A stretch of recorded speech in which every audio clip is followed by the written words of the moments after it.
இன்றைக்கி நம்ம தேங்காய் பால் பாஸ்தா பாயாசம் செய்யலாம். அடுப்பில் அடிக்கனமான ஒரு பாத்திரத்தை வச்சு அதில் தேவையான அளவு பாஸ்தா வச்சுக்கலாம். நான் இன்றைக்கி ஃபேவரட் பாஸ்தா அதுதான் சேர்த்துக்கிறேன். உங்களுக்கு எது விருப்பமோ சேர்த்துக்கோங்க. பாஸ்தாவில் இந்த பாஸ்தா தான் சேர்க்கணும் அப்படின்னால சங்கு போல் இருக்கிற பாஸ்தா சேர்த்துக்கலாம். எந்த பாஸ்தா வேணாலும் நம்ம சேர்த்துக்கலாம். போட்ட அளவுக்கு தகுந்தாப்பில் 2 செம்பு தண்ணி ஊற்றிக்கலாம். அதில் ஆயில் எதுவுமே சேர்க்கக்கூடாது. ஏன் சேர்க்கக்கூடாது அப்படின்னா நம்ம இது பாயாசம். ஸோ இதில் நம்ம ஆயில் சேர்க்க மாட்டோம்.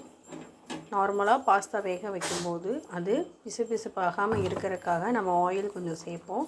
பட் இதில் சேர்க்க வேண்டிய அவசியம் கிடையாது. நான் தேங்காய் துருவி வச்சுருக்கேன். அந்த தேங்காயில் கொஞ்சோன்னு தேங்காய் பால் எடுத்துக்கலாம். பாஸ்தா கொதிச்சிட்ருக்கையில் தேங்காய் பாலை எடுத்து நான் ஒரு 3 தடவை எடுத்துருக்கிறேன். இப்போ பாஸ்தா கொதிச்சிருச்சு. தேங்காய் பாலை எடுத்து நம்ம பாஸ்தா கூட சேர்த்துக்கலாம். அப்பப்போ கிளறிக்கிட்டே இருக்கணும், இல்லைன்னா அடி பிடிக்க ஆரம்பிச்சிடும் பாஸ்தா. இப்போ நல்லா கொதிச்சு வந்துருச்சு.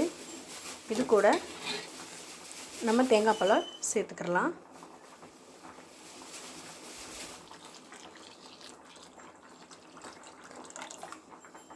சேர்த்ததும் நல்லா கிளறி விடுங்க ஒரு தரம். பாஸ்தாவை பாயாசம் செய்யும்போது லைட்டாக கிளறிக்கிட்டே இருக்கணும், இல்லைன்னா அடி பிடிக்க ஆரம்பிச்சிடும்.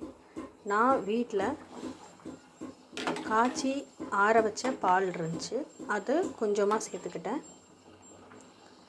உங்களுக்கு வேணும்னா சேர்த்துக்கோங்க, இல்லைன்னா ஸ்கிப் பண்ணிக்கோங்க. அடிக்கடி கிண்டி விட்டுக்கிட்டே இருக்கணும். அந்த கொஞ்சம் கிளறி விடணும், இல்லைன்னா கீழே அடி பிடிச்சிரும். பாஸ்தா கொதிக்கட்டும்.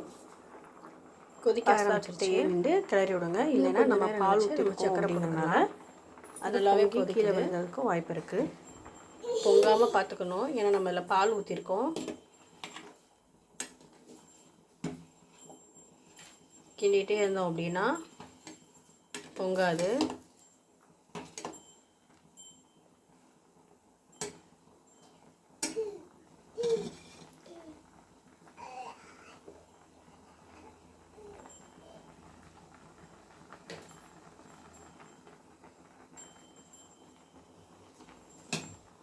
பாருங்கள், பொங்குது.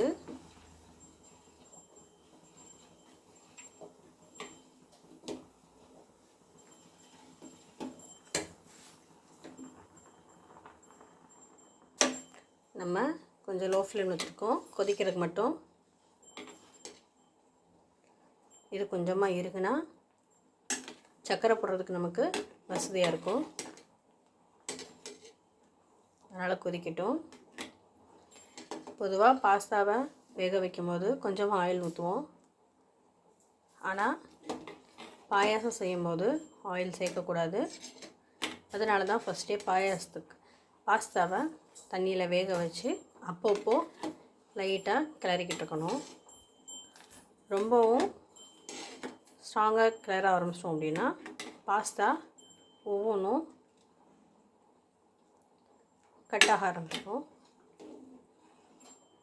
ஸ்லோவாக மெதுவாக கிண்டணும். இப்போது தண்ணி ஓரளவுக்கு திக்காக ஆரம்பிச்சிருச்சு. இன்னொரு 10 நிமிஷம் கழித்து சக்கரை போட்டுக்குருவோம். நம்ம ஒரு 2 ஏலக்காவும் கொஞ்சோண்டு சுக்கும் சேர்த்துருக்கோம். மறுபடியும் கிண்டி விடலாம்.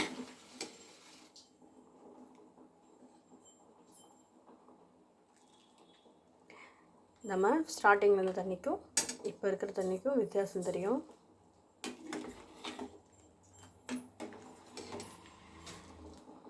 இனிப்புக்கு ஏற்றாப்புல சர்க்கரை சேர்த்துக்கலாம்.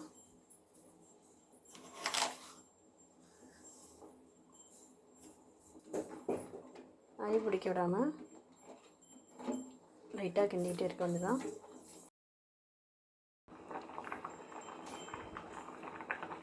பாருங்கள்,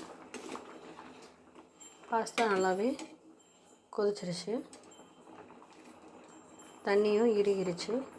உங்களுக்கு செய்யும் போதே இதனோட டிஃப்ரென்ஸ் தெரியும். ஃபஸ்ட்டில் இருந்த தண்ணிக்கும் இப்போ இருக்கிற தண்ணிக்கும் வித்தியாசம் தெரியும். அதை வச்சு நீங்கள் கண்டுபிடிச்சிடலாம். நமக்கு பாயாசம் ரெடி ஆயிடுச்சுன்னு.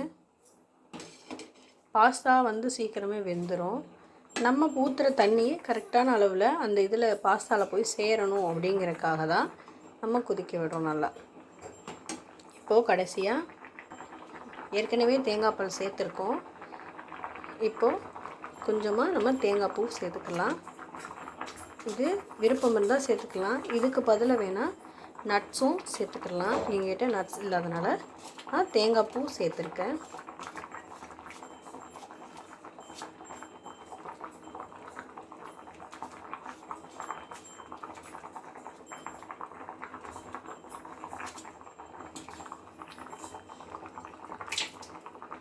அவ்வளோதாங்க, தேங்காய் பால் பாஸ்தா பாயாசம் ரெடி. இது நம்ம யூஸ்வலாக வீட்டில் செய்கிற மாதிரி தான், நார்மலாக செய்கிற பாயாசத்தில் இது நம்ம பாஸ்தா சேர்த்துருக்கோம், அவ்வளோதான். இது லைட்டாக கொதிச்சதும் ஆஃப் பண்ணி வச்சிடலாம். இந்த பாயாசம் அப்படின்னு சாப்பிடும்போது லைட்டாக ஆறுனதுக்கப்புறம் சாப்பிட்டா தான் நல்லாயிருக்கும். ஏன்னா அப்போ தான் இந்த தண்ணி பதம் கொஞ்சம் நல்லா இறுகி இருக்கும். அப்போது சாப்பிட்றதுக்கு கொஞ்சம் டேஸ்ட் அதிகமாக இருக்கும். இதை சூடாக சாப்பிட்றத விட லைட்டாக ஆற விட்டு சாப்பிட்டோம்னா இன்னும் கொஞ்சம் நல்லாயிருக்கும். அவ்வளோதாங்க, தேங்காய் பால் பாஸ்தா ரெடி ஆயிடுச்சு. நம்ம கொஞ்சம் நேரம் மூடி வச்சிடலாம். அடுப்பு ஆஃப் பண்ணிடலாம். சுவையான தேங்காய் பால் பாஸ்தா பாயாசம் ரெடி. வாங்க சாப்பிட்லாம். வீட்டில் ட்ரை பண்ணி பார்த்துட்டு எப்படி இருந்துச்சுன்னு சொல்லுங்கள். நம்ம சேனலில் சப்ஸ்கிரைப் பண்ணி வச்சுக்கோங்க.